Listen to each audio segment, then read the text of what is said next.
Hi guys, a very good evening to all of you.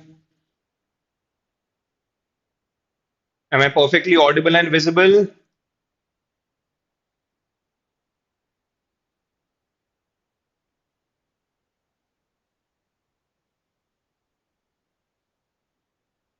Yes. Okay, wonderful. आवाज आ रही है?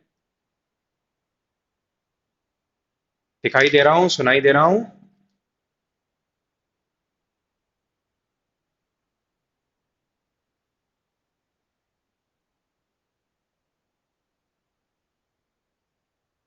Okay, wonderful. So let's start with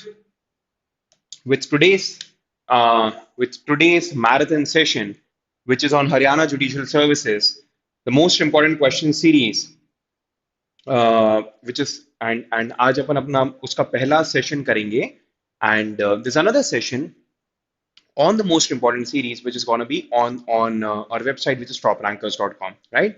So uski link will be sharing on the Telegram channel mostly by tomorrow, और वो session भी कल ही होने वाला है. So 40 questions, 39 questions. I just deleted one question. So 39 questions का एक सेशन आज होने वाला है and around 30 से 40 questions का एक सेशन कल होने वाला है. ठीक है? Yeah. Hi. Good evening. Good evening, everyone. Audible, visible? Okay, that's great. Sure. So let's start. The funda is very simple that I'll be displaying one question और क्वेश्चन का आंसर आप लोगों को चैट विंडो पे बताना है. I'll give sufficient time, around 30 to 45 seconds per question, and then I'll tell the answer to that question and also important tidbits around that question. कोई भी इंपॉर्टेंट चीज जो उस क्वेश्चन से कनेक्टेड, उसका आंसर तो अपने को याद रखना ही चाहिए, पर उससे कनेक्टेड कोई और भी चीजें जो हमें याद रखनी चाहिए, मैं वो भी आपको बताऊंगा. ठीक है? So please ensure that you have a copy and a pen with you so that you're jotting down all the important points which I'm telling you in regards to that question. Clear? Hai? So, the Batman of Gotham and Prakhar, let's ensure that we keep the chat space very civilized, or will be forced to take drastic action. So let's ensure अपन एक घंटे का बहुत ही अच्छा core academic session रखें जिसमें अपन सबको बहुत मजा आए. Let's ensure let's not trivialize the chat window. Okay? चलो. So let's start with the first question. Question पढ़ो, अपना आंसर chat window पे लिखो, and then we'll move on to the discussion of the question. ठीक है? चलो, let's start. And yes, ensure that you stay till the very end of the session. ठीक है? चलो.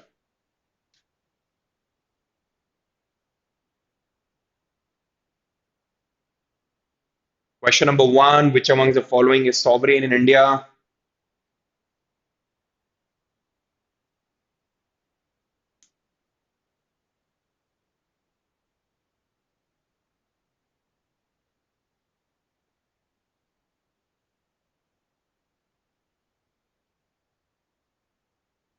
Ten seconds more. अच्छा, और एक चीज का ध्यान रखना जो चैट विंडो पे बहुत बार बच्चे करते हैं, दैट इज इंश्योर कि मैं ऊपर के देखा देखी सेम आंसर कॉपी पेस्ट नहीं कर दूं, because then we just wasting our time. फिर हम कोई फायदा नहीं निकाल रहे हैं सेशन का, जस्ट वेस्टिंग आवर टाइम. ठीक है?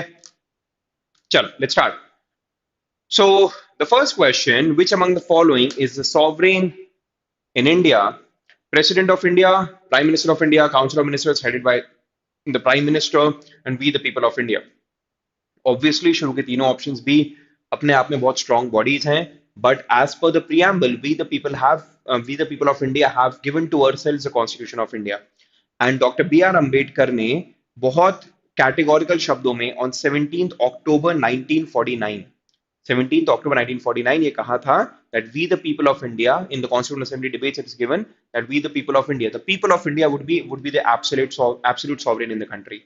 So question number one, the correct answer is D, that is we the people of India are sovereign in the country. Okay, because it's clearly given in the preamble of the Constitution. Okay, the next question now, solve question number two.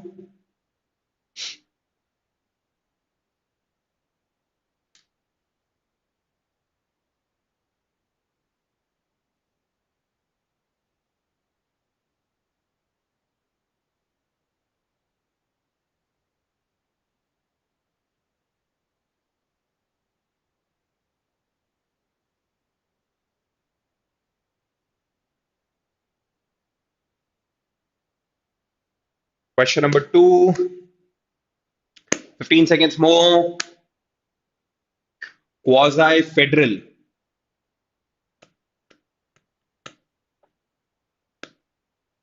Quasi-federal. Let's start. The Constitution established a system of government which is almost quasi-federal. This was a statement by Sir Ivor Jennings, Professor K.C. Weir, B.R. Ambedkar, or Rajendra Prasad. The correct answer is K.C. Weir. K.C. Weir was a very prominent historian and a constitutional expert.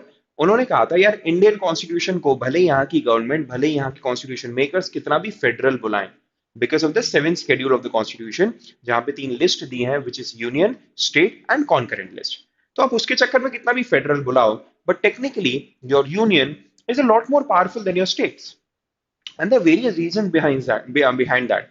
The number of topics in the union list are almost double the number of topics in the state list. Number one. Number two, in case of any clash between the union and the state, the law made by the union shall prevail. तो ये दूसरा union और powerful हो गया. Number three, the president is a lot more powerful than the governor. So president and union और state में कहीं भी clash होता है, the union always has an upper hand, except in very limited number of cases. Pretty much everywhere union has an upper hand. तो जहां पे grey area आ रहा था आपने वहां पे यूनियन को ऊपर रख दिया. सो इवन दो नाम की इवन दो आप अपने आप को फेडरल बुलाना चाहोगे but practically speaking you are quasi federal you are only partially federal you are not completely federal and that is why the correct answer is B that is professor K C Wheare जिन्होंने India को बुलाया था quasi federal. ठीक है. The next question now solve question number 3.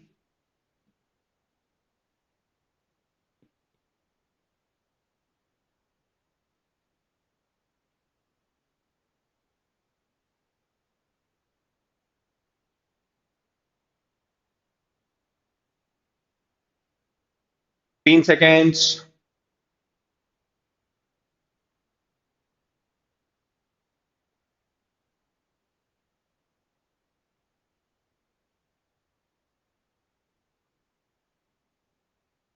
Chala. Which among the following is not a fundamental right, which is given under Part 3?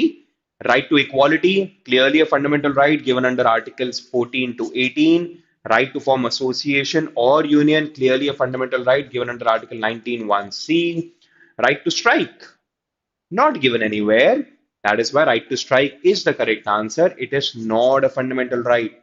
And fourth one, right against exploitation. They are fundamental rights given under Articles 23 and 24. तो बाकी सारे के सारे हैं. अकेला वाला जो नहीं है वो है right to strike. So the correct answer is option C. Clear? Chal. The next question now. Solve question number 4. Doctrine of severability.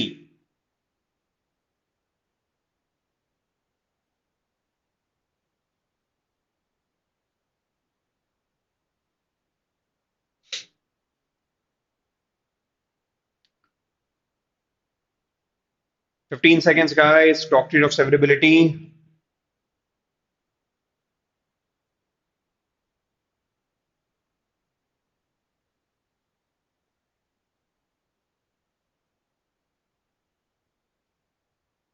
चलो चालू करें.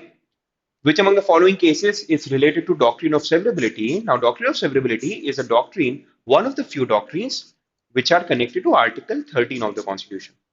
देखो, Article 13, स्पेशली सब आर्टिकल 1 बड़े स्पष्ट भाषा में कहता है कि देखो भाइयों, अगर पार्ट 3 से ऐसा कोई भी लॉ, ऐसा कोई भी स्टैट्यूट अगर पार्ट 3 से क्लैश करता है, जो भले 1950 के पहले बना हो या 1950 के बाद बना हो, तो फिर वो लॉ, वो statute to that extent shall be void. Obviously, nothing can go against part 3 of the Constitution, that is fundamental rights. हमें fundamental rights को सबसे important, सबसे ऊपर रखना था. क्लियर है.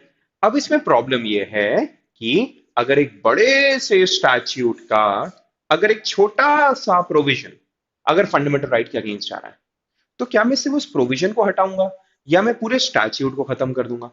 और अगर वो प्रोविजन के हटाने के चक्कर में स्टैट्यूट कोई काम का नहीं बचा, if that provision is so interlinked with the statute that if you remove the provision the whole statute becomes meaningless, तो in that case what? And on the other hand, अगर वो प्रोविजन के हटाने से स्टैट्यूट पे कोई difference नहीं पड़ रहा है, तो क्या मैं हटा सकता हूं?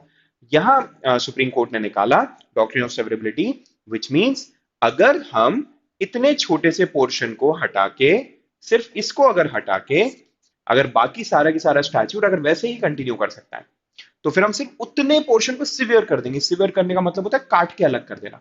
हम सिर्फ उसको अलग कर देंगे, बाकी स्टैच्यूट अपना कंटिन्यूड रहेगा। So this is known as doctrine of severability. सिर्फ उतने पोर्शन को काट के अलग कर देंगे which is going against fundamental rights, and the remaining statute will very much be valid. On the other hand, if that provision is so interlinked with the statute कि उसको एक को हटाने से बाकी पूरा स्टैच्यूट भी मीनिंगलेस हो रहा है, तो इन दैट केस वो पूरे स्टैच्यूट को जाना पड़ेगा, फिर वो पूरे स्टैच्यूट को हमें अनकॉन्स्टिट्यूशनल करना पड़ेगा।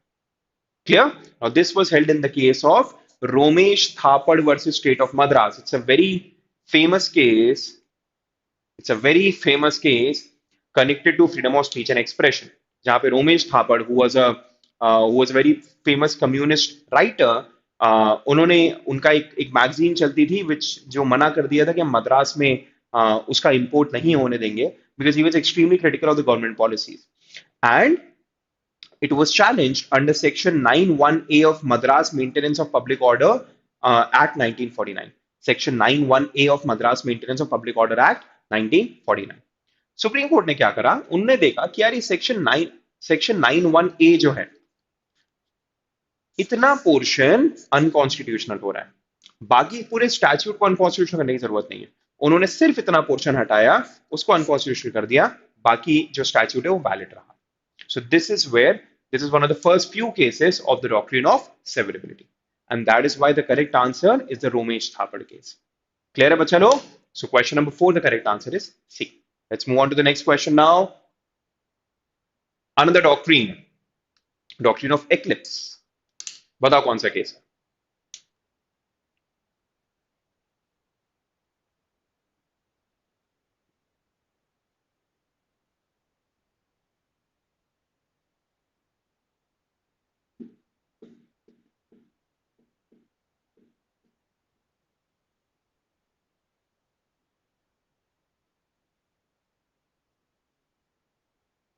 तीन seconds.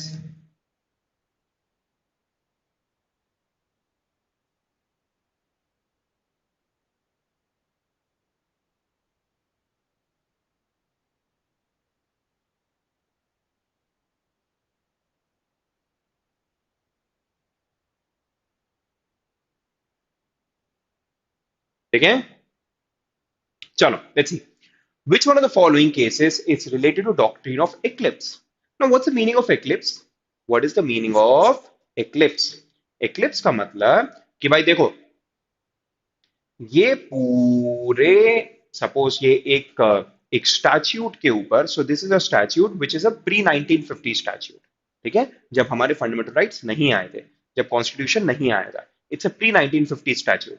इस केस में हमें देखा कि एक नया फंडामेंटल राइट है, सपोज राइट टू इक्वालिटी, और वो राइट टू इक्वालिटी के चक्कर में ये जो पुराना स्टैच्यूट है, इसके ऊपर एक एक्लिप्स लग गया, जिसको हिंदी में कहते हैं ग्रहण। इसके ऊपर एक एक्लिप्स लग गया, ठीक है, और वो एक्लिप्स के चक्कर में अब वो एक पर्टिकुलर स्टैच्यूट जो है, उससे उतना पोर्शन उसके ऊपर एक्लिप्स लग गया। नाउ एक्लिप्स लगने का मतलब ये कि अभी वो बाय डिफॉल्ट वॉइड नहीं हुआ है, it's not completely void right now, it is more of an eclipse on the top of that.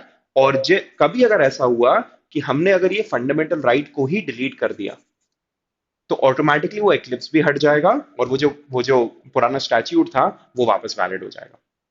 So the फंडा बिहाइंड एक्लिप्सिस कि जिस टाइम पर कोई भी फंडामेंटल राइट अगर पुराने लॉ के ऊपर या इवन नए लॉ के ऊपर अगर वो उसके ऊपर आ जाता है, तो वो सिर्फ टेम्पररीली आता है, and the moment you somehow repeal that fundamental right later on, तो eclipse भी हट जाता है, and that law which was invalid temporarily only for the time being, वो फिर वापस valid हो जाता है।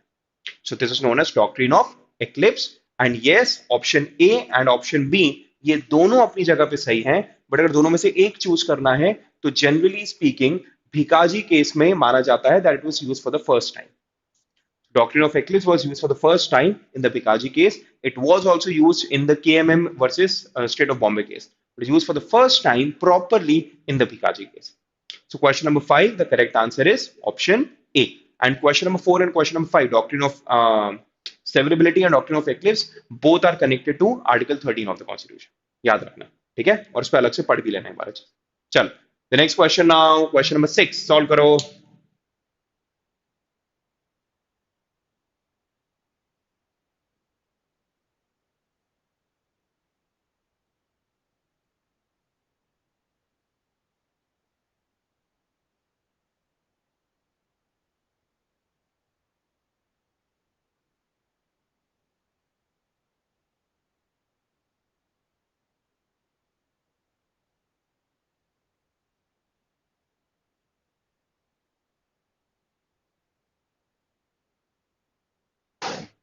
10 seconds।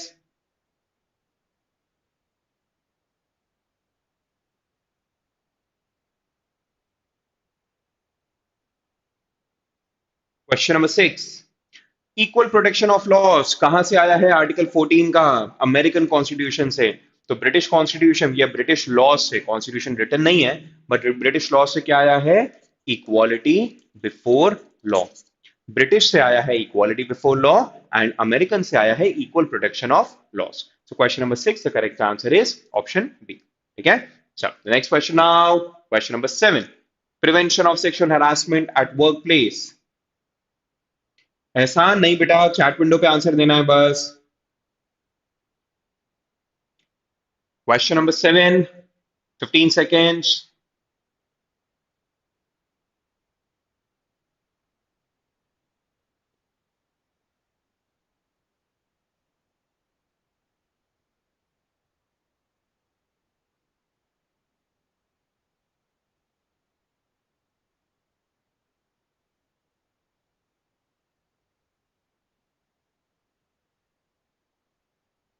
Let's see. In which case, Supreme Court held that sexual harassment of working women amounts to violation of rights of gender equality and right of life and personal liberty. Prevention of sexual harassment of women at workplace. It's obviously the Vishaka case, 1997 का case है. The bench was presided by Justice J.S. Verma, the same judge who was also the head of the commission to recommend changes to criminal laws in after the Nirbhaya gang rape case, right? He passed away later on, but a very famous judge and who presided over extremely significant benches. So, कौन सा case है? Vishakha case. Okay, so question number 7, the correct answer is C. Next question now, question number 8.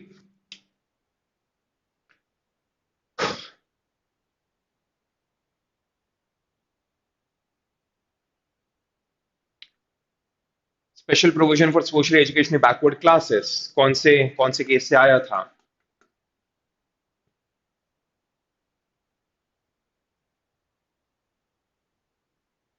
10 seconds, guys.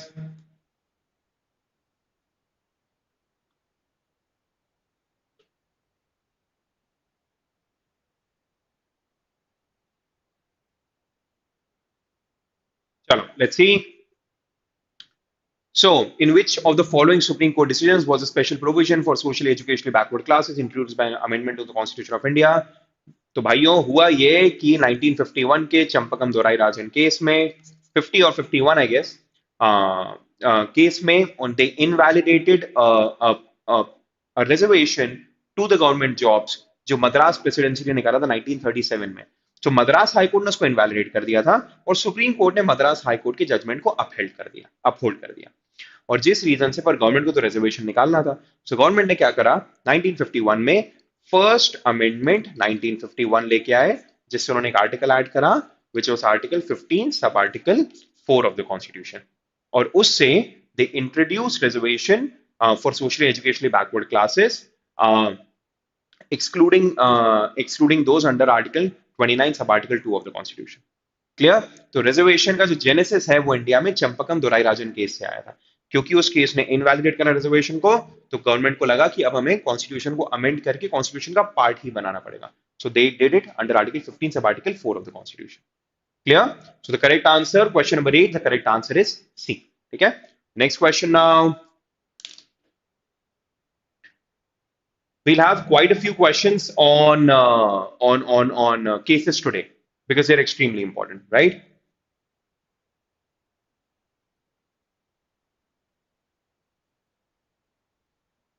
Guys, is there any problem with the streaming? A few students have messaged that there is some issue with the streaming. Just write yes or no in the chat window. Is there any problem with the streaming? Just write yes or no in the chat window.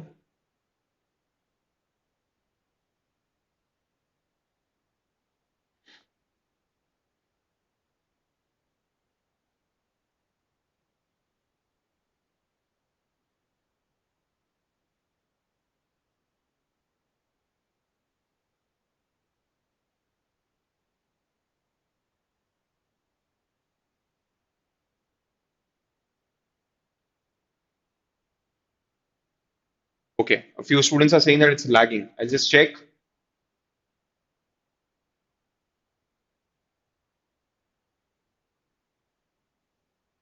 Okay, we'll get it checked. In which of the following cases 27% reservation for admissions in education institution made by the government made by the government in the favor of candidates belonging to OBC categories has been held as valid by the Supreme Court. Valid by the Supreme Court. The correct answer, which a lot of you have marked, 9. 27% reservation in higher education institution, not the government jobs. Government jobs वाला जो था वो Indira Soni case था. यहाँ पे we are talking about higher education institutions. It was the Ashok Kumar Thakur case. 2007-2008 का case था जिसमें द 93rd अमेंडमेंट जिससे आर्टिकल 15 सब आर्टिकल 5 आया था. This was challenged and this was held as perfectly valid in the Ashok Kumar Thakur case. Right, इस case में यह भी कहा था गया था कि हर 10 साल के अंदर रिजर्वेशंस को रिव्यू करना चाहिए, number one. And not just that, reservations को भी रिव्यू करना चाहिए, क्रिमिनल को बाहर रखना चाहिए, बट द रिजर्वेशन पर से इज वेरी मच वैलिड. 2005 में रिजर्वेशन आया था, 2006 में इसको पहली बार इंट्रोड्यूस करा था, पर तभी इमीडिएटली चैलेंज कर दिया गया था अशोक कुमार ठाकुर केस में. क्लियर है? सो क्योंकि हायर एजुकेशन इंस्टीट्यूशन की बात हुई है, that is why the correct answer is not Indira Sawhney, that was connected to government jobs and article 16. This is connected to article 15. Correct answer is A. चलो द नेक्स्ट क्वेश्चन नाउ. बच्चे बोल रहे हैं lag कर रहा है.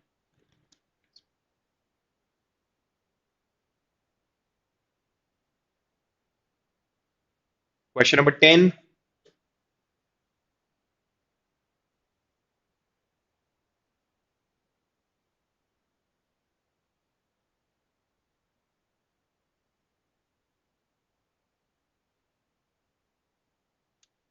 10 seconds guys.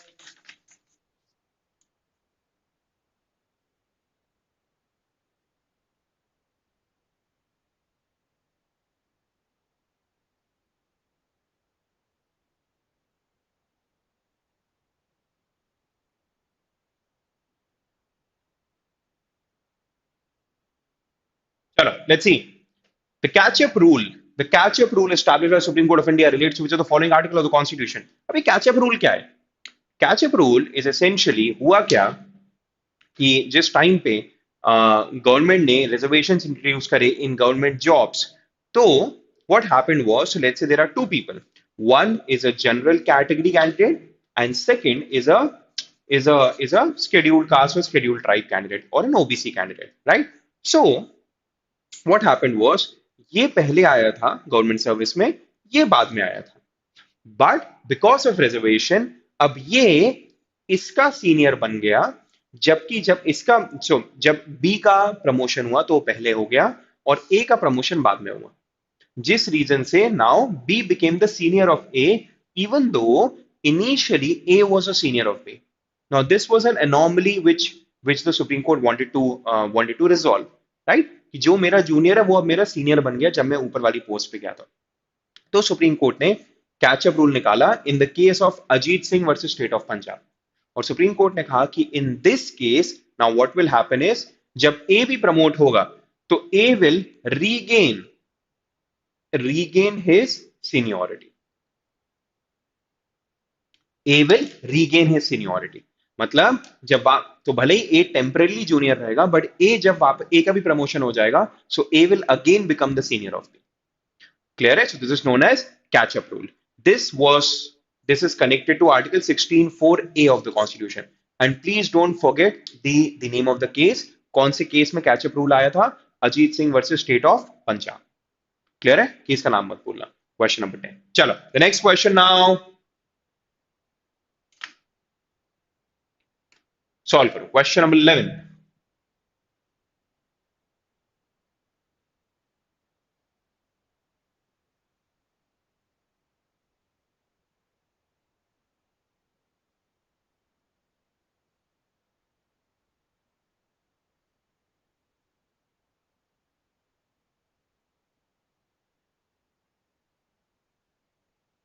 Guys, is it still lagging?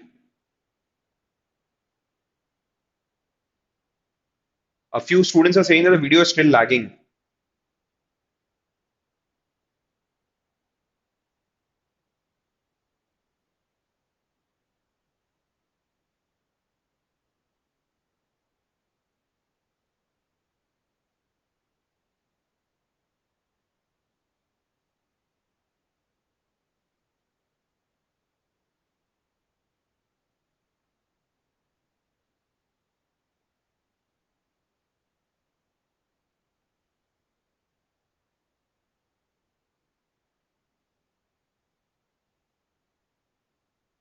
Or is it fine now?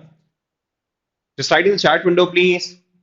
Right to form association includes right not to be a member of the association. Yes, because it's a negative right also. So right to do that also includes right not to do that. Right not to be a member of any association and right to get recognition of an association. So both of them are included. The correct answer is C. And right to form an association is given under Article 19(1) C of the Constitution. Under Article 19(1) C. Okay? Acha, I think it is lagging a lot.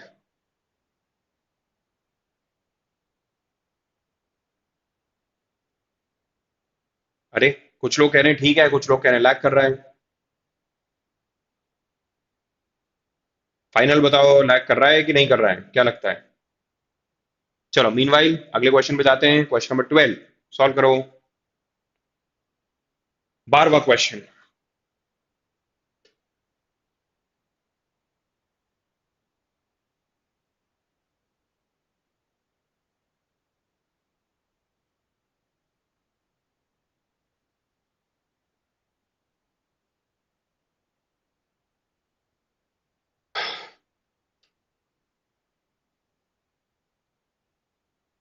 Ten seconds.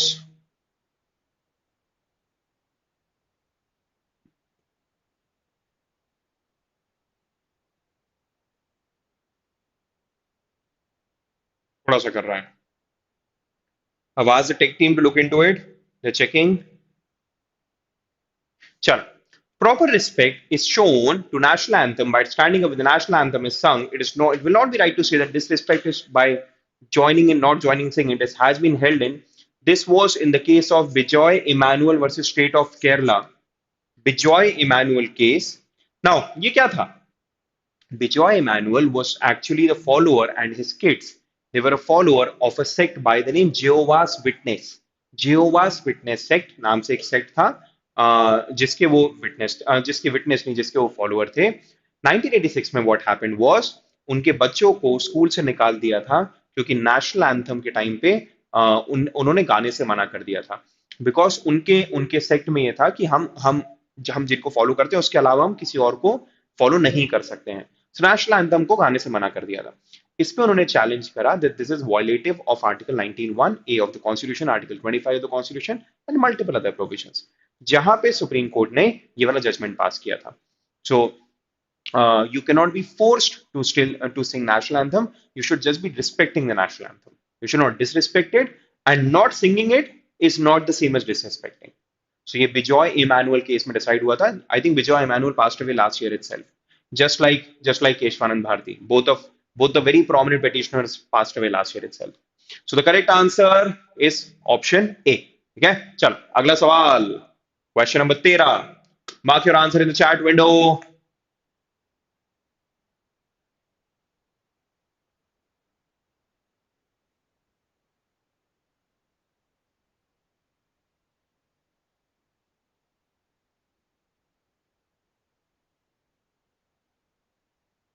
Bombay animal preservation, Gujarat amendment, क्योंकि वो दोनों जगह पे applicable था. कौन से case में? Slaughter of cows and progeny under Article 19(1)(g) read with Article 19(6), 48, 51A as reasonable restriction. It's a reasonable restriction. There is nothing wrong with that. Cow slaughter को बैन कर सकते हैं? A lot of you are not posting your answers. I would request more students to post your answers. It will be more interactive this way, right? I'll understand कि बहुत सारे बच्चे यहाँ पे participate कर रहे हैं. So just please, please, please post your answers. जो आंसर सोच रहे हो सही है गलत है वो मत सोचो, but just post your answers. So कौन से केस में था? It was not the MC Mehta, Aruna Roy और FN Balsara case. It was the Mirzapur Moti Qureshi Kasab Jamaat case, state of Gujarat. This was a case of 2005.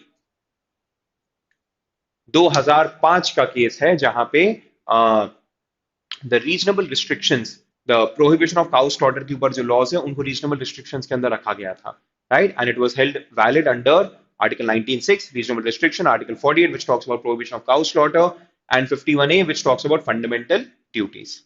So the correct answer is Mirzapur Moti Qureshi Kasab Jamaat case. ठीक है? Next question now, 14.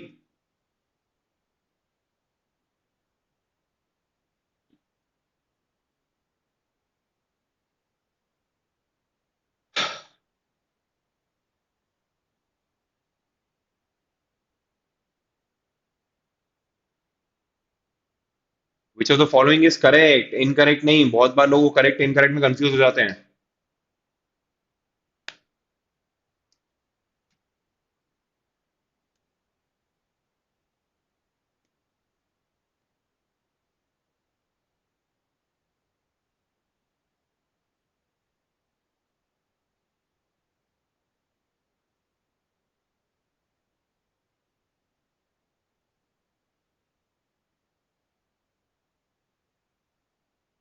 10 seconds.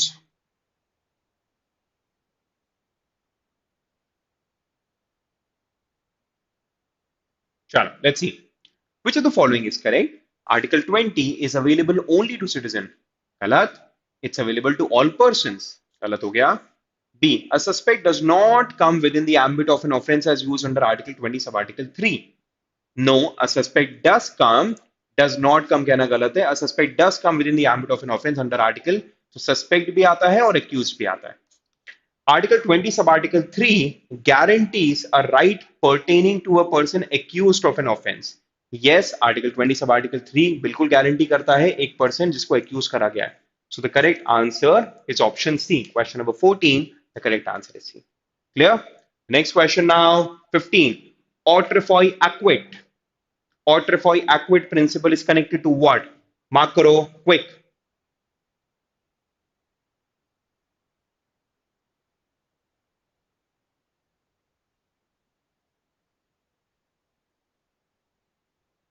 Autrefoy acquit.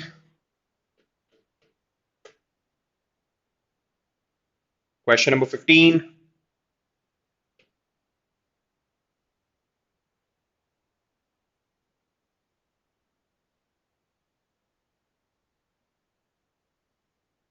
चलो, ऑट्रफॉय एक्वेट and autrefois convict, ये दो type के अलग अलग principles होते हैं, autrefois acquit and autrefois convict. Autrefois acquit and convict का मतलब होता है प्रीवियसली एक्विटेड और प्रीवियसली कन्विक्टेड. ऑट्रफॉय का मतलब होता है प्रीवियसली, प्रीवियसली, प्रीवियसली एक्विटेड और प्रीवियसली कन्विक्टेड. तो कोई भी पर्सन जिसके अगेंस्ट एक बार ट्रायल हो चुका है, अब वो एक्विट हुआ हो या कन्विक्ट हुआ हो, उसके अगेंस्ट आप वापस ट्रायल नहीं कर सकते हो. This is under Article 20 sub Article 2, which is double jeopardy. So the correct answer is option B, which is Article 20 sub Article 2 of the Constitution. याद रखना, ऑट्रफॉय एक्विट का मतलब प्रीवियसली एक्विटेड, ऑट्रफॉय कॉन्विक्ट का मतलब प्रीवियसली कन्विक्टेड. क्लियर? अगला सवाल, question number 16.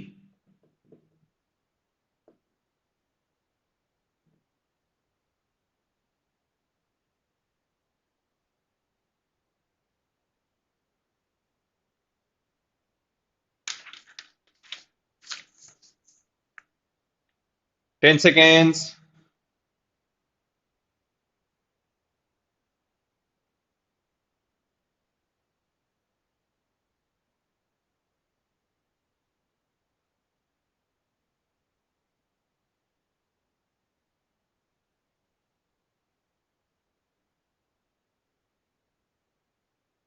चलो, let's see.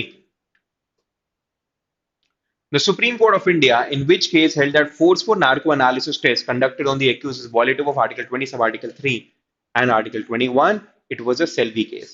और in fact उसमें narco analysis test और Article 20 Sub-Article 3 को लेके काफी ज्यादा guidelines पेश हुई थी. So it was a Selvi case. So the correct answer is option B. Next सवाल.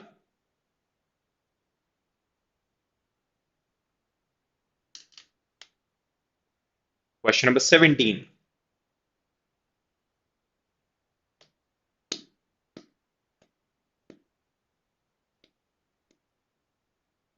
Question number 17. Constitutionality of right to death or right to die. Right to die शायद better होता.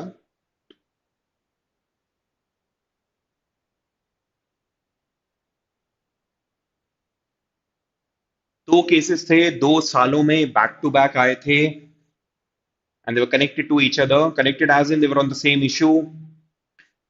So yes, which constitutionality of right to die बोलना चाहिए इसको. It was the ज्ञान Kaur case, husband wife के against case file हुआ था, जिन्होंने अबेट किया था the suicide of another person. और उनका बड़ा फनी सा आर्ग्यूमेंट था. उन्होंने कहा था कि देखो भाई, पी रथिनाम केस था एक, पी रथिनाम केस, जिसमें ये बोला गया था दैट क्योंकि freedom of speech also includes freedom not to speak. So a positive right also includes a negative right. Similarly, right to life also includes right to die. Simple सा फंडा है. Right to life includes right to die. तो इस पे ज्ञान कौर ने बोला if right to life includes right to die, तो फिर सामने वाले पर्सन के पास राइट टू डाई है, तो मैं तो सिर्फ उसको उसका राइट एक्सरसाइज करने में मदद कर रहा हूं या मदद कर रही हूं. इसमें कुछ गलत थोड़ी ना हम कर रहे हैं. समझ में आए. But obviously this argument was rejected and P Rathinam case was overruled और कह दिया गया था right to life does not include right to die. Right to life does not include right to die. गलत हो गया.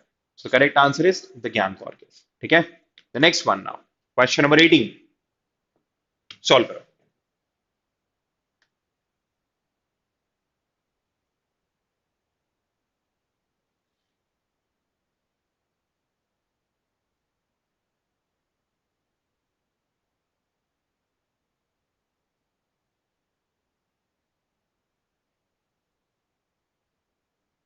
Fifteen seconds.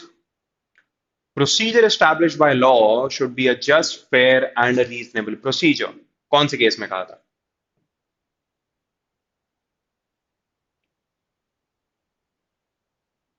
Quick. Just fair and reasonable procedure कौन से केस में कहा था? The Maneka Gandhi case. Maneka Gandhi versus union of India 1978 का case था, जिसने ओवर रूल किया था अपने ऑप्शन सी वाले केस को, विच इज ए के गोपालन केस. ए के गोपालन केस में कहा था procedure establish by law does not include due process of law. अगर ड्यू प्रोसेस ऑफ लॉ कहना होता कॉन्स्टिट्यूशन मेकर्स बोल देते हैं, बोला क्या? नहीं बोला. तो it does not include that. पर ऑप्शन बी में 1978 में उन्होंने कहा procedure established by law includes due process of law and the procedure should be just, fair and reasonable in nature. ये तीनों होना चाहिए, just, fair and reasonable in nature. Clear हो गया? So the correct answer is option B. इसके facts पढ़ना, this judgment is pretty important, especially regarding impounding of the passport. Clear? चल. Question number 19 now. Solve करो.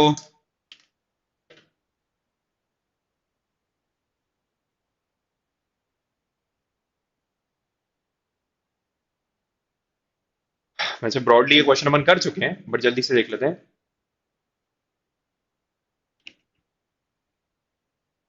Guys, are you still facing video lagging issues? I would really suggest if everyone, जो लोग अपने answer नहीं भी mark कर रहे हैं, but almost 70-80 people are online, if most of you can write in the chat window, are you facing video lagging issues? Yes या no लिख दो प्लीज. अगर अगर अभी भी lagging है तो फिर कुछ कुछ कुछ ड्रास्टिक हम लोग करेंगे. Are you still facing video lagging issues? Yes or no?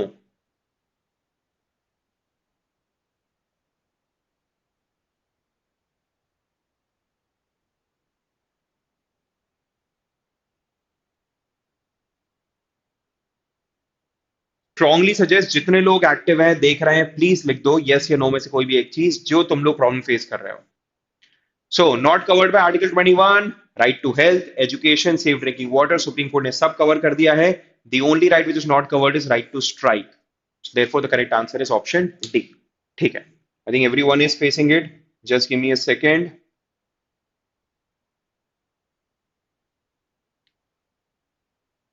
Okay, उसको सॉल्व करते हैं फिर ही अपन आगे बढ़ते हैं, नहीं तो मजा नहीं आएगा पढ़ाई करने में इस तरीके से, ठीक है।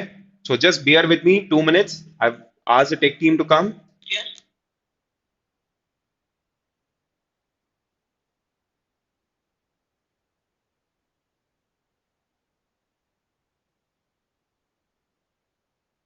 Okay, just bear with me for 2 minutes, मैं कोशिश कर रहा हूँ उसको इमीडिएटली रिजॉल्व करवाने का।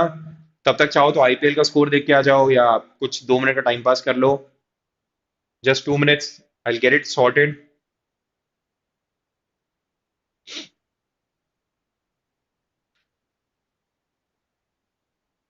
सही कर रहा है माशो, ले नहीं पाया क्लास।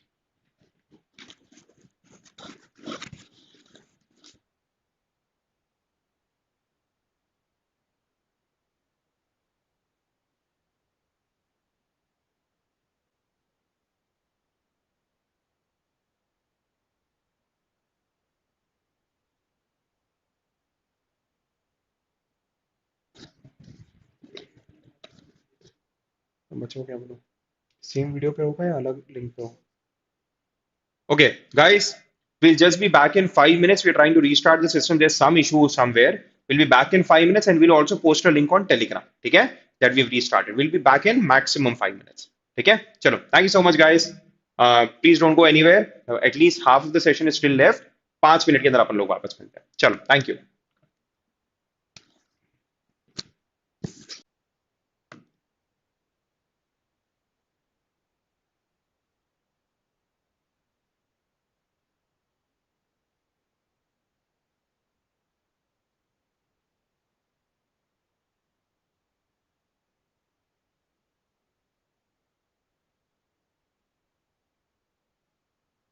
Restore करो।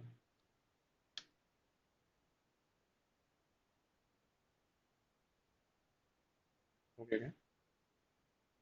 चलो।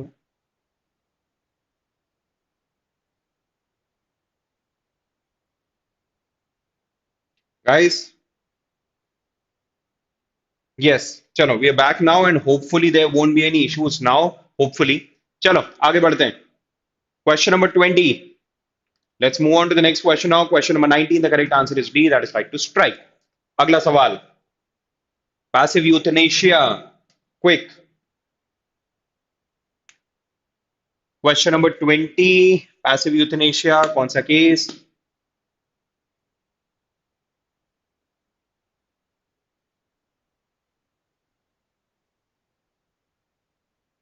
So sorry for this interruption.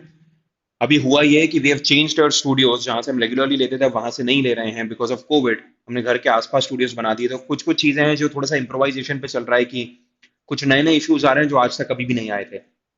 So but so sorry for this, we'll ensure कि इसके बाद से ये प्रॉब्लम कभी भी नहीं हो, ठीक है। चलो, सो पैसिव यूथनेशिया केस कौन सा केस है? ज्ञान कौर नहीं, चरणलाल नहीं, विक्रम देव नहीं, it's the Aruna Ramachandra Shanbaug case. It has, इसके फैक्ट्स बहुत ट्रैजिक हैं।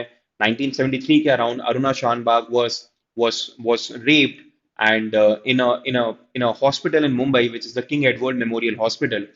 एंड वहां का एक एडमिन का एक लड़का था जिसने किया था, and she was in vegetative state for the next few decades. और 2010 के अराउंड पिंकी वेनानी नाम से एक लॉयर हैं जिन्होंने यूथनेशिया की अपील फाइल करी थी, दैट इज इच्छा मृत्यु की। उन्होंने बोला था ऑलमोस्ट 30-40 साल है और अब कोई चांस नहीं है कि अब वो इम्प्रूव करें। सो सुप्रीम कोर्ट ने उसको तो रिजेक्ट कर दिया था, पर उन्होंने ये जरूर कहा था, इट वाज अ 2 जज bench headed by justice Katju and I think justice ज्ञान सुधा मिश्रा, जिन्होंने ये कहा था कि हम बहुत लिमिटेड केसेस में पैसिव यूथनेशिया अलाउ कर सकते हैं। मतलब एक्टिवली उस इंसान को नहीं मारा जाएगा, बट इफ द इंसान इज ऑन लाइफ सपोर्ट, हम वो लाइफ सपोर्ट को हटा सकते हैं, बट बहुत लिमिटेड केसेस में, राइट। तो वो कौन से केस में डिसाइड हुआ था? दी अरुणा रामचंद्र शानबाग केस। क्लियर? 2011 का केस। चलो, अगला question number 21।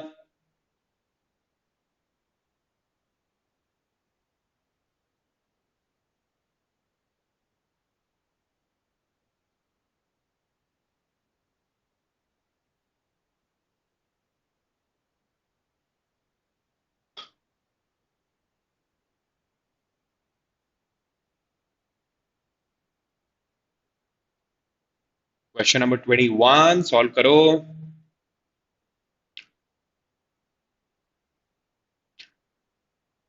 10 seconds।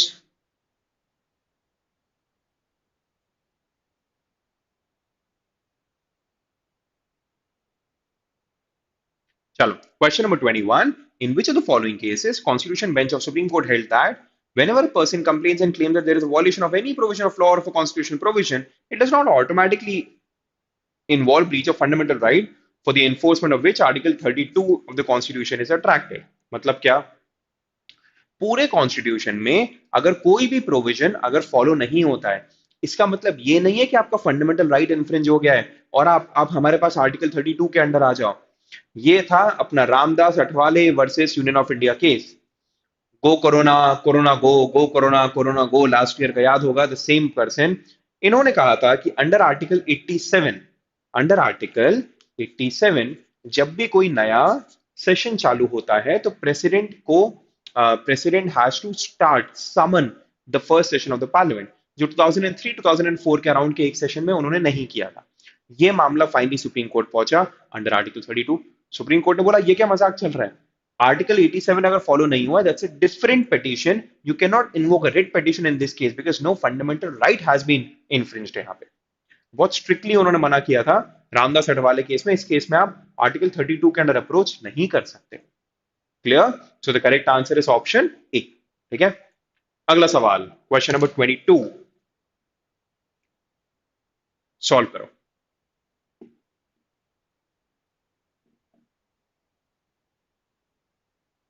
Continuing mandamus.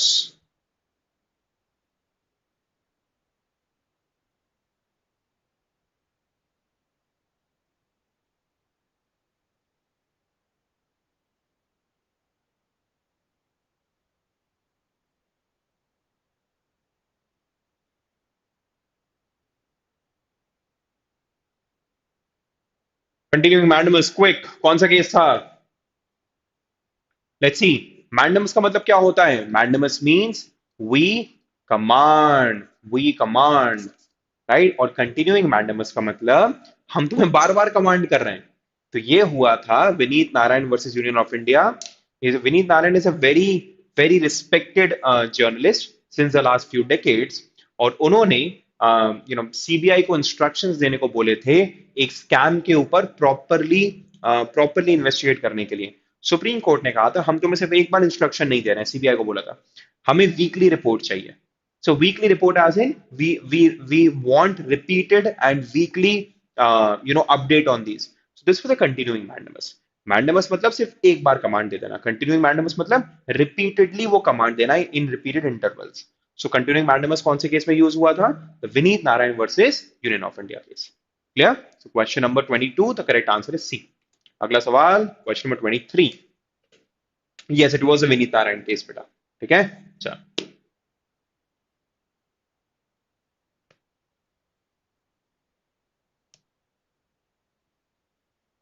10 seconds।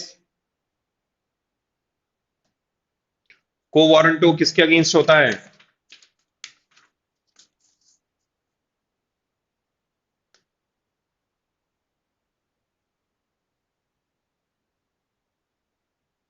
Question number 23। को वारंटो इज इलीगल डिटेंशन? नहीं, इलीगल डिटेंशन के लिए तो हेबियस कॉर्पस होता है। Want of jurisdiction of the court? नहीं, इसके लिए तो सर्शोररी होता है। सो the correct answer is legal holder of a public office. Yes, he is a legal holder of a public office, but if he is not fulfilling the qualifications, in that case, co warranto का issue किया जा सकता है, which means by what authority? By what authority? So question number 23, the correct answer is option C. Co warranto literally means by what authority? Clear? चलो, अगला सवाल question number 24।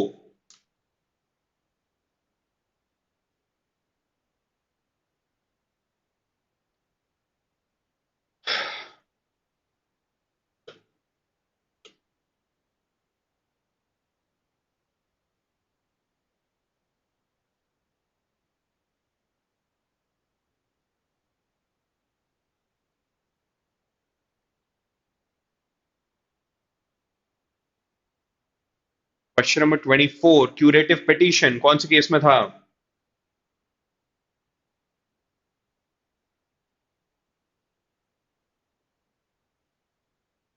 चलो question number 24, curative petition का मतलब ये होता है कि मैं सुप्रीम कोर्ट गया, मैंने अपील फाइल करी, अपील फाइल करने के बाद मैंने रिव्यू पिटीशन फाइल करी और मेरी रिव्यू पिटीशन भी रिजेक्ट हो गई। तो क्या ये, क्या इज दिस द एंड? क्या इसके आगे अब नहीं बढ़ा जा सकता है? क्या सुप्रीम कोर्ट से सवाल पूछा गया कि बहुत लिमिटेड केसेस में अगर सुप्रीम कोर्ट को लग रहा है कि ग्रॉस इनजस्टिस हो सकता है कोई पर्टिकुलर केस में, क्या उसके बाद सुप्रीम कोर्ट के पास कोई भी अधिकार है उस केस को वापस सुनने का? सुप्रीम कोर्ट ने कहा यस, अंडर आर्टिकल 137 हम एक इम्प्लाइड अधिकार है कि बहुत लिमिटेड केसेस में हम उसको वापस सुन सकते हैं, पर हम पूरे केस को वापस नहीं सुनेंगे। अगर कोई बहुत नए मटेरियल फैक्ट्स आए हैं and they issued a list of guidelines, वहां पर हम सुन सकते हैं उस केस को, उस केस के सिर्फ वो नए लिमिटेड फैक्ट्स को वापस, just to prevent gross miscarriage of justice, right? And this funda is known as curative petition, and this was in the Rupa Ashok Hurra versus Ashok Hurra case. So the correct answer is option C. तो curative petition वाला कौन सा है? The Rupa Rupa Hurra Ashok Hurra case. Clear? So the correct answer is C. चलो अगला सवाल, question number 25,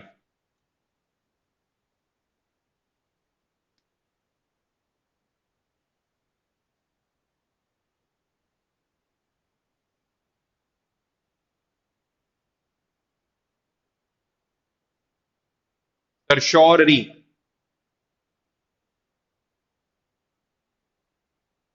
only judicial, quasi judicial, both या executive, किसके अगेंस्ट होता है सरशोररी?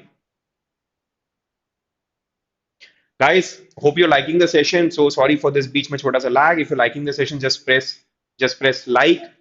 This way YouTube understands that it was a valuable session for the students, और वो recommend करता है ज्यादा students को.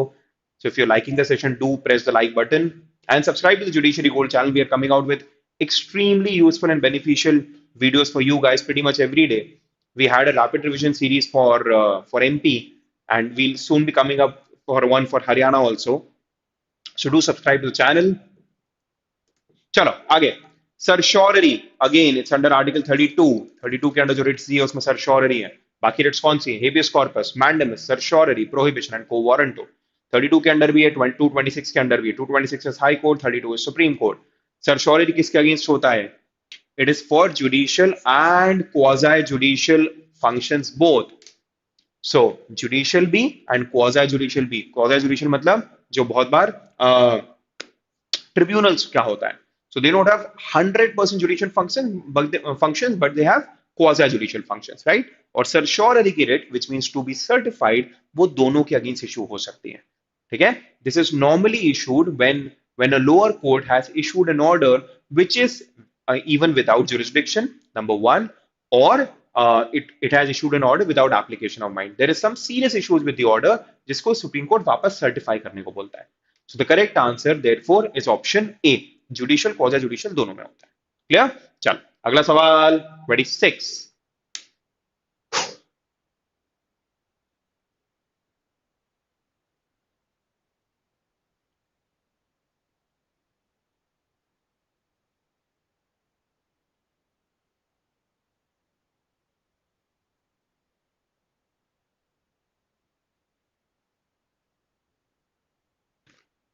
10 seconds.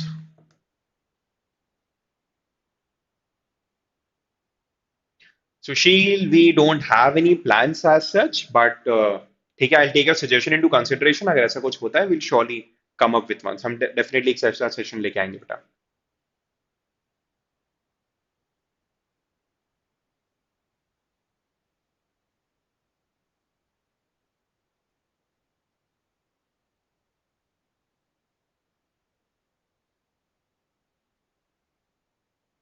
चलो, which of the following amendments of the constitution gave priority to DPSP over fundamental rights? अब ये सुनने में थोड़ा सा अजीब लगता है कि यार फंडामेंटल राइट्स बाइंडिंग है, जस्टिसिएबल है, DPSP are non justiciable, they were merely suggestions which were given to the future lawmakers कि भाई इन सब चीजों का ध्यान रखना।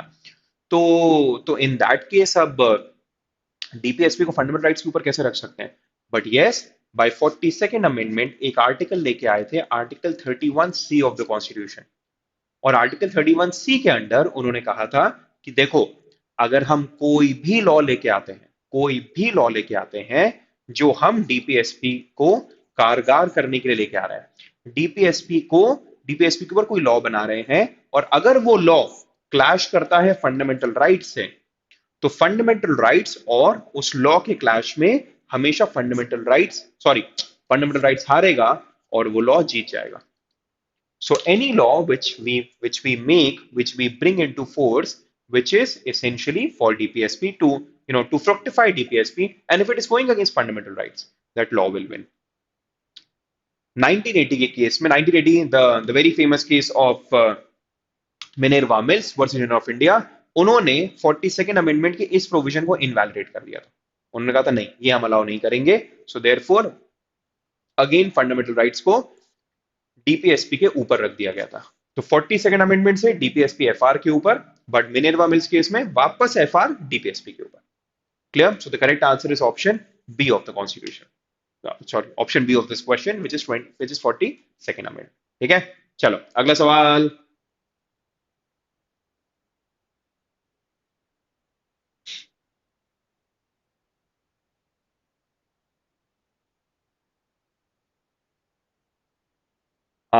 अर्चना ठीक है बेटा, लैंग्वेज पेमेंट जजमेंट राइटिंग में श्योर, विल डेफिनेटली ट्राई, बहुत जल्दी हम कुछ ना कुछ करेंगे.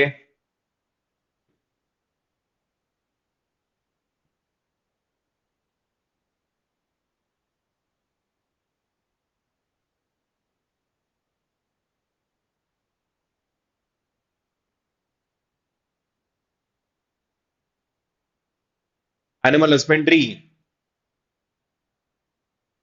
Yes, it's a part of DPSP. It's a part of DPSP, and animal husbandry is connected to Article 48 of the Constitution.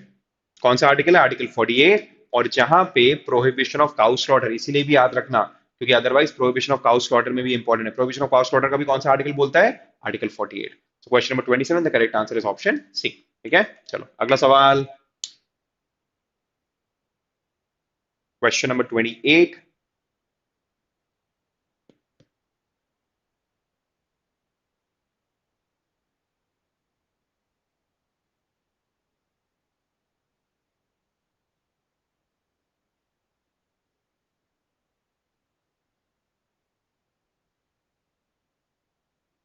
Judiciary preparation hub.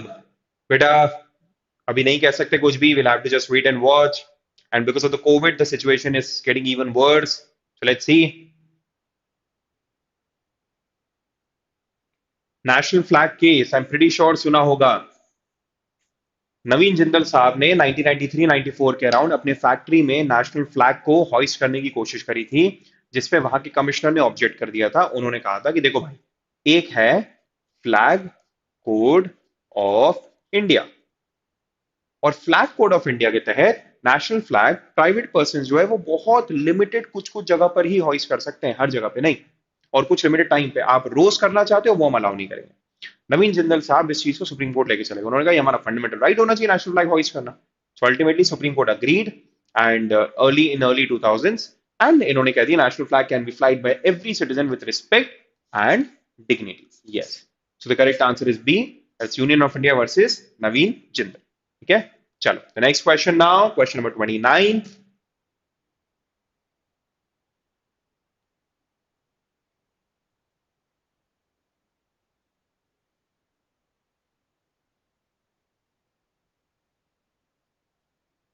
President of India impeach. अच्छा एक और सवाल. प्रेसिडेंट ऑफ इंडिया इम्पीच तो चलो जो भी ground पे हो सकते हैं, कौन से आर्टिकल के अंडर हो सकते हैं? Under which article, under which article the president of India can be impeached? Article भी लिखना प्लीज चैट विंडो पे. सुशील. यस, बट लेट्स, पता नहीं यार, will just have to, we hope better sense prevails, and और गवर्नमेंट ये सब गलतियां नहीं करे, बट पता नहीं. आर्टिकल आर्टिकल आर्टिकल, किसी को आर्टिकल याद है?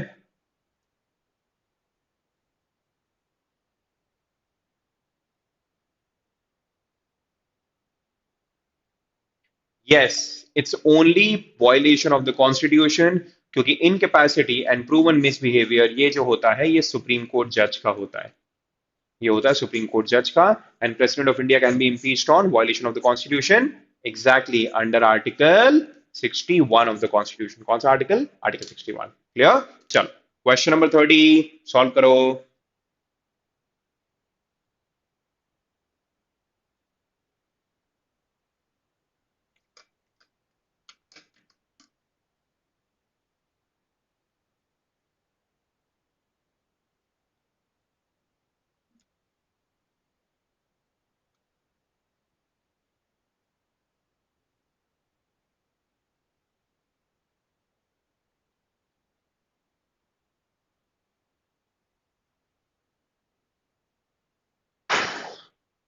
टर्म ऑफ वाइस प्रेसिडेंट कब से चालू होता है? Term of vice president starts from 5 years from the date of which he or she enters upon his or her office. The correct answer is option C, जब से आप enter करते हो तब से। और ये बड़े स्पष्ट भाषा में दिया है, under article 67 of the constitution of India. कौन सा article? Under article 67 of the constitution of India, उसके अंडर। ठीक है, सो question number 30 the correct answer is A. चलो अगला सवाल 31। पार्डनिंग पावर जुडिशियल रिव्यू में आती है, कौन से केस में कहा था?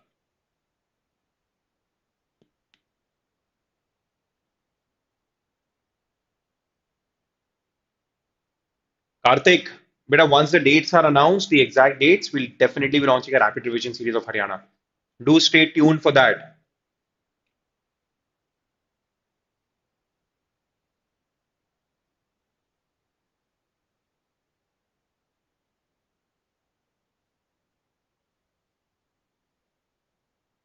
In seconds,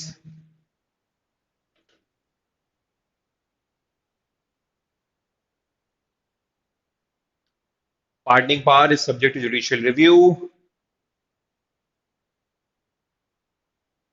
कौन से केस में? Pardoning power of the president is subject to judicial review. Pardoning power कौन से आर्टिकल के under? Under article 72 of the constitution. ये कहा था एप्रू सुधाकर केस में। इनफैक्ट कुछ गाइडलाइंस इशू करी थी। नंबर वन, अगर सुप्रीम कोर्ट को लगता है that the decision to pardon or not to pardon was given without application of mind, without application of mind. Number one, there seems to be some malified intention. Number two, number three, if it was issued on wholly irrelevant considerations, not just irrelevant, wholly irrelevant considerations, and if there was arbitrariness. अगर supreme court को ये सब लगता है तो फिर supreme court definitely review करके hold कर सकता है प्रेसिडेंट के मर्सी पिटीशन को। This was held in the case of Epuru Sudhakar versus state of Andhra Pradesh. Clear? So the correct answer is B. अगला सवाल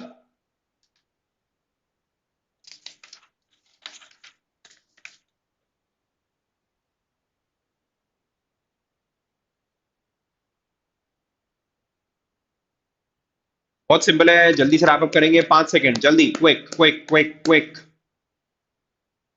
अर्चना ठीक है बेटा, बिल्कुल ट्राई करेंगे हम लोग।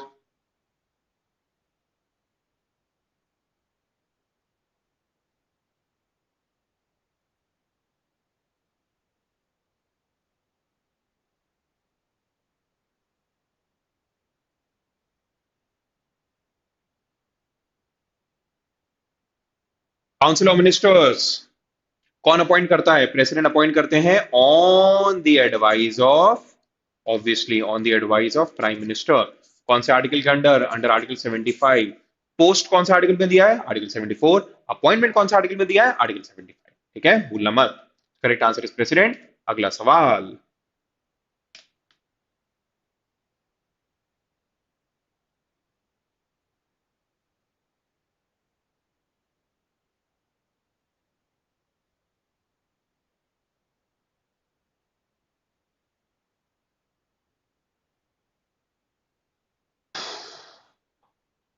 10 seconds।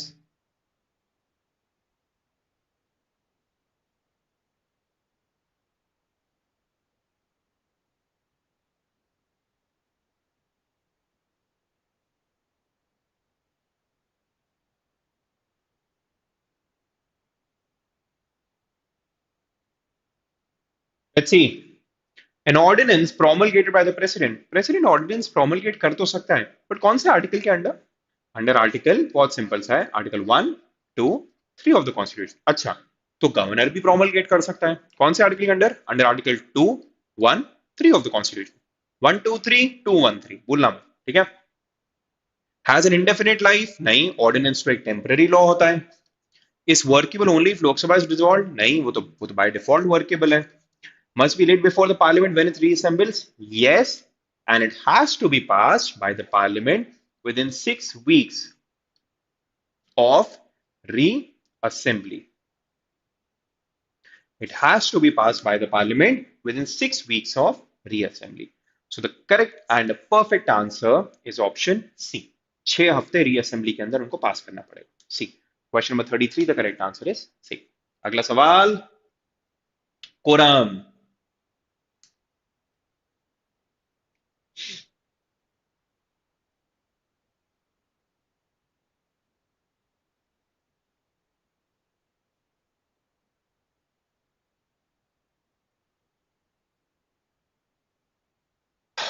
10 seconds guys, जल्दी।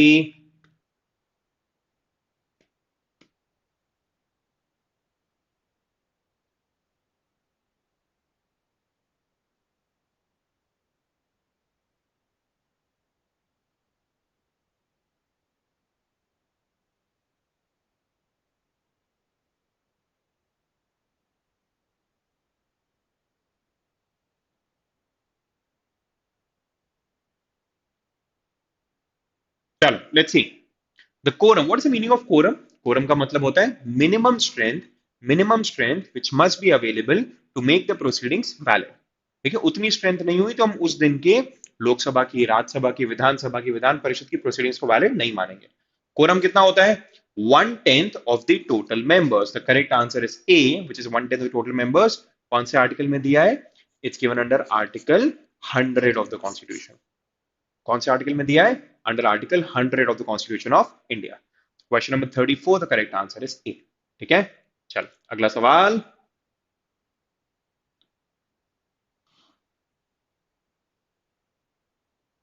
Kartik, sure, I share the PDF, I share the PDF on the Telegram channel. ठीक है, so do join the telegram channel of judiciary gold, the link is there given in the description, so I'll share the pdf over there। ठीक है,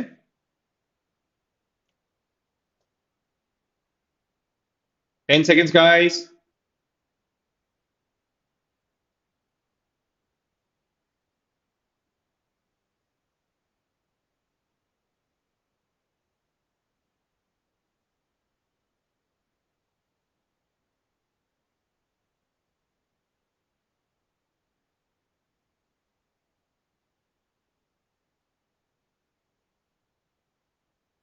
Correct. Appellate jurisdiction. So appellate jurisdiction is one of the few jurisdictions which Supreme Court has, like advisory, original, etc. Appellate कौन से articles में दिया है? 132, 33, 34, and in appeals from high courts in regard to civil matters pertains only to substantial question of law, and अगर high court को ये feel होता है कि सुप्रीम कोर्ट को इसका डिसीजन देना चाहिए, तो ये दो कंडीशंस फुलफिल करने पड़ते हैं। Number one, substantial question of law, and number two, if the high court feels की सुप्रीम कोर्ट को यहाँ पे डिसीजन देना चाहिए, only in that case high court से सुप्रीम कोर्ट जा सकता है in matter pertaining to civil matters under appellate jurisdiction. Clear? The correct answer is option A. चलो अगला, question number 36।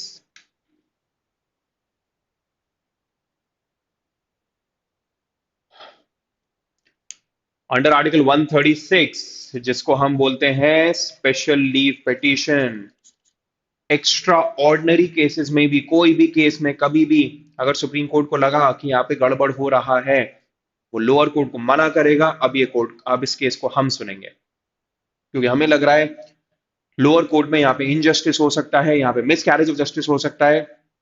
So forget that, we will now listen to that case in any way we want. So ये virtually unlimited power कौन से article ने दिया? Article 136, which is known as special leave petition. और ये कौन सा केस है? The the the extremely sad Bhopal gas tragedy case, which is union carbide corporation versus union of India, UCC. Bhopal gas tragedy was as in वो वो plant है वो union carbide corporation चलाता था, और उसके India wing which is union carbide India limited, right. उस case में ये चीज कही गई। क्लियर। फाइनली मामला सुप्रीम कोर्ट गया था और 470 करोड़ का कंपनसेशन भोपाल गैस ट्रेजेडी के विक्टिम्स को देने को बोला था। That happened. ठीक है। चलो अगला 37।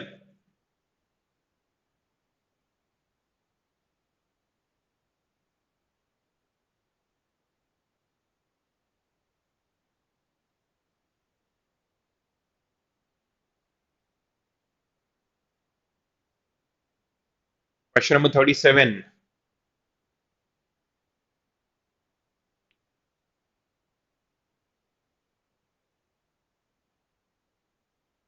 कोई मुझे आर्टिकल बता सकता है along with the sub article?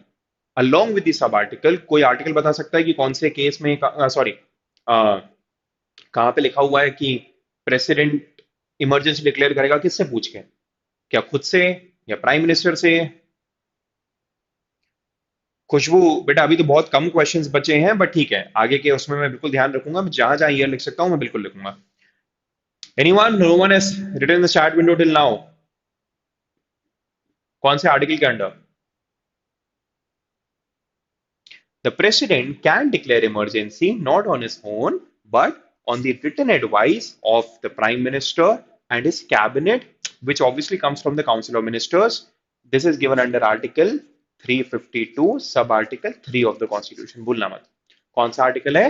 Article 352 sub article 3 of the constitution of India. ठीक है। प्रेसिडेंट खुद से नहीं कर सकता है, प्राइम मिनिस्टर और प्राइम मिनिस्टर के भी, prime minister along with the other members of the cabinet. The correct answer is option C. ठीक है। We are moving on to the penultimate question now. 40 नहीं 39 questions, एक क्वेश्चन मैंने delete कर दिया था। Penultimate question now.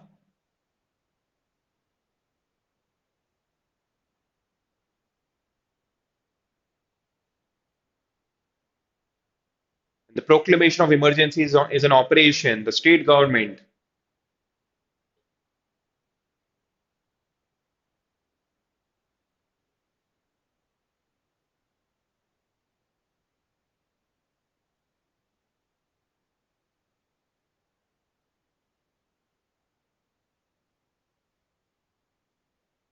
पांच second.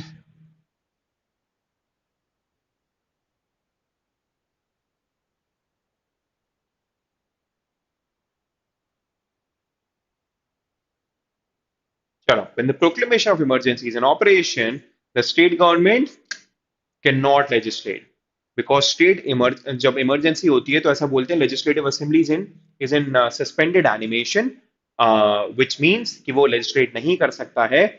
और one of the reasons why we are known as quasi federal, because it can not legislate, and सारे state list और कॉन्करेंट लिस्ट के मैटर्स के ऊपर सिर्फ और सिर्फ पार्लियामेंट लेजिस्लेट करता है। So therefore the correct answer is A, that is it can not legislate. चलो the last question now should not be very difficult for a lot of guys. आखिरी सवाल।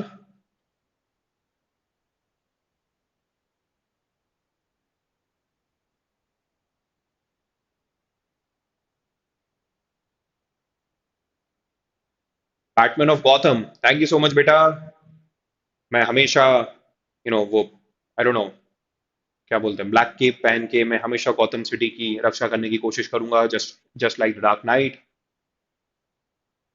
Obviously judiciary gold people would not be the person, would not be the members, would not be the people who which the Gotham City needs, but what Gotham City deserves. पता नहीं, ऐसे ही कुछ coat था शायद जो मैं भूल रहा हूँ अभी। Watched that movie long time ago.